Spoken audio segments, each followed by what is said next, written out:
नमस्कार, मैं अनुज कुमार। आप देख रहे हैं जनपथ। इस वक्त की बड़ी खबर जो आ रही है वो तेलंगाना से आ रही है और तेलंगाना की ये बड़ी खबर क्या है वो जानने से पहले आप हमारे चैनल को सब्सक्राइब कर लीजिए ताकि हर वीडियो आप तक पहुंच सके और हमें काम करने का हौसला मिल सके। तो बड़ी खबर की अगर बात किया जाए तो तेलंगाना से जिस तरीके से बड़ी खबर निकल कर आ रही है और आर एस प्रवीण के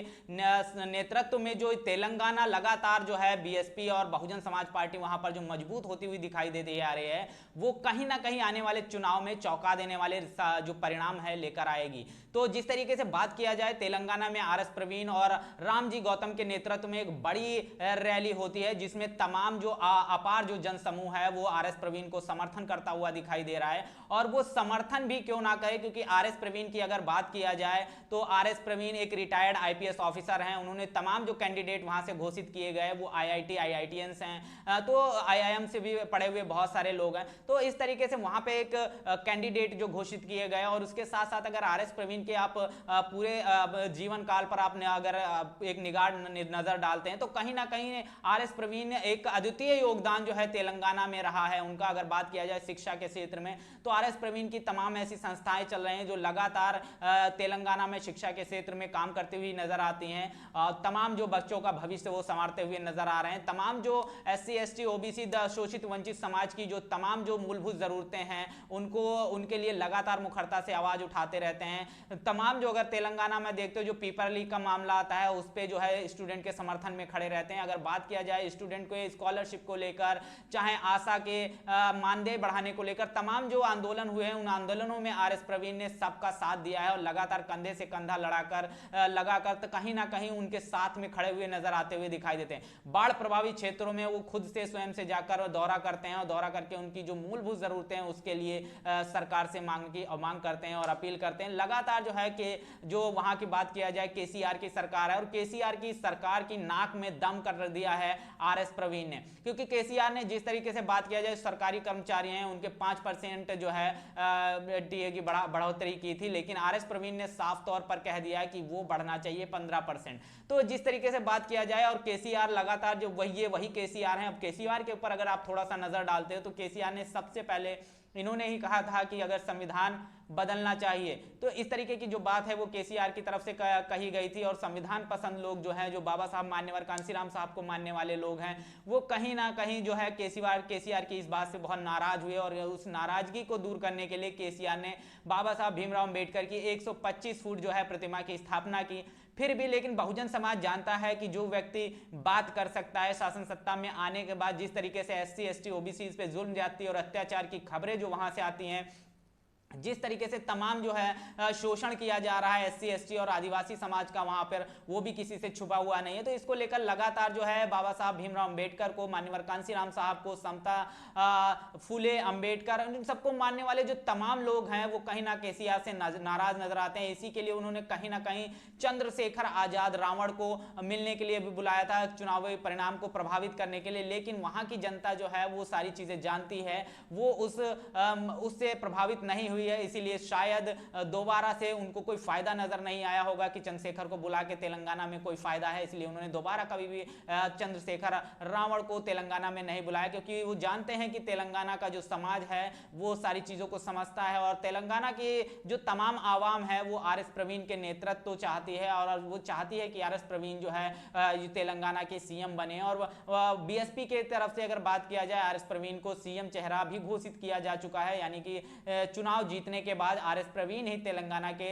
जो है मुख्यमंत्री बनेंगे। तो ये तमाम चीजें, और आर एस प्रवीण का अगर आप जीवन काल देखोगे तमाम उनके पढ़ाए हुए जो स्टूडेंट हैं जो उनकी एकेडमिक से निकल रहे हैं वो लगातार देश दुनिया में भारत का नाम रोशन कर रहे हैं, तेलंगाना का नाम रोशन कर रहे हैं। तो आर एस प्रवीण एक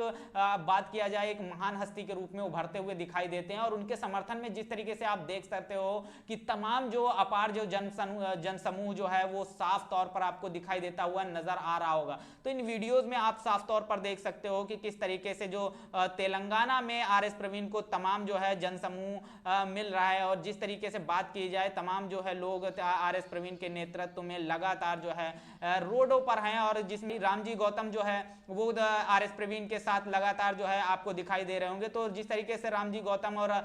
जिस तरीके से आर एस प्रवीण के नेतृत्व में जो आपकी रैली देख रहे होंगे तमाम जनसमूह पीछे तक आपकी जहां तक नजर जाएगी आपको सिर्फ समूह ही दिखाई देगा जाएगा और बसपा के झंडे दिखाई देंगे, जिसमें लोग नाचते गाते हुए जो है आप देख सकते हो लोगों में कितनी खुशी है, लोग नाच रहे हैं इस समर्थन में। तो इस तरीके का जो समर्थन जो है आरएस प्रवीण को वहां पर लोगों को मिल रहा है और तमाम लोग हैं, उसके साथ साथ महिलाएं भी जो है, महिलाएं भी इस नेतृत्व हैं, महिलाएं भी तमाम जो है रोडों पर चल रही हैं। तमाम जो महिला है आप देख सकते हो पुरुषों के साथ कंधे से कंधा मिलाकर महिलाएं जो है वो आरएस प्रवीण का समर्थन करती हुई नजर आ रही हैं। तो आरएस प्रवीण एक जिस तरीके से तेलंगाना में बहुजन समाज पार्टी की मजबूत हुई है और कहीं ना कहीं जिस तरीके से इस जनसमूह को आप देखोगे, इस तरीके की तमाम जो रैलियां आरएस प्रवीण की तरफ से की जा रही है और जो अपार जो जनसमूह जन समर्थन जो है आरएस प्रवीण को मिल रहा है, इससे साफ तौर पर यह जाहिर होता है कि आने वाले समय में तेलंगाना में एक बड़ा फेरबदल होता हुआ दिखाई दे रहा है। जिस तरीके से आप साफ तौर पर देख सकते हो कि ये जो जनसमूह है ये कोई छोटा जो जनसमूह नहीं है। आप जहां तक आपकी नजर पीछे तक जाएगी, जहां तक कैमरे से दिखाई देता है, सिर्फ नीले झंडे ही दिखाई देते हैं, सिर्फ बहुजन समाज पार्टी के झंडे दिखाई देते हैं और उसका नेतृत्व कर रहे हैं रामजी गौतम और आरएस प्रवीण की तरफ से जो रैली की गई है, इसमें आप साफ तौर पर आपको दिखाई दे रहा होगा कि तमाम जो चीजें हैं जिससे आरएस प्रवीण की जो स्थिति है आने वाले समय में क्या चुनावी परिणाम होंगे वो तो साफ तौर पर जाहिर होते हुए दिखाई दे रहे हैं। आरएस प्रवीण का जो नेतृत्व तेलंगाना में तमाम जो ये वीडियोस जो दिखा रहे हैं, हम आपको ये वीडियोस देखकर आप अंदाजा लगा सकते हैं कि तेलंगाना में आरएस प्रवीण क्या कुछ बड़ा करने वाले हैं और बड़ा क्यों ना हो, क्योंकि आप जिस जन समूह को देख रहे हैं वो कहीं ना कहीं आरएस प्रवीण को तेलंगाना में एक मजबूत स्थिति में, बहुजन समाज पार्टी को एक मजबूत स्थिति में ले जाता हुआ दिखाई दे रहा है। और तेलंगाना की धरती पे आज जब से आरएस प्रवीण ने ये कहा है कि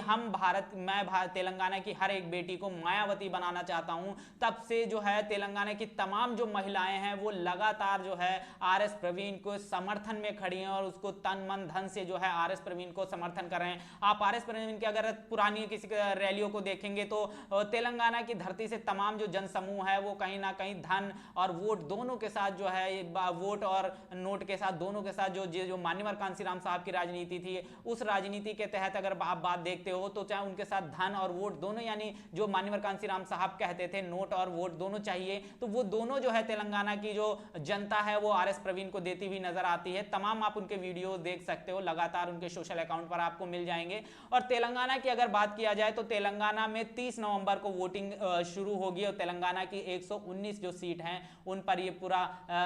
जो चुनाव होगा, 119 सीटों को जो है 30 नवंबर को वोटिंग होगी। लेकिन चुनावी परिणाम की अगर बात किया जाए तो चुनावी परिणाम जो है सभी राज्यों के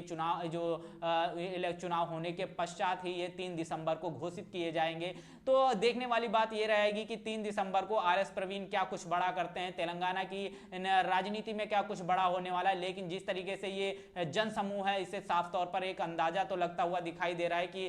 तेलंगाना में आरएस प्रवीण कुछ तो बड़ा करने वाले हैं और वो बड़ा क्या होगा वो तो चुनावी परिणाम ही बताएंगे। तो तेलंगाना में आरएस प्रवीण की जो अपार जन समूह मिल रहा है, इस पर आपका क्या कहना है? आने वाले चुनाव में बीएसपी तेलंगाना में क्या कुछ कर सकती है बड़ा, उस पर आपका क्या कहना है? कमेंट बॉक्स में अपनी प्रतिक्रिया जरूर दीजिएगा। बने रहिएगा जनपद के साथ, तब तक के लिए जय भीम, जय भारत।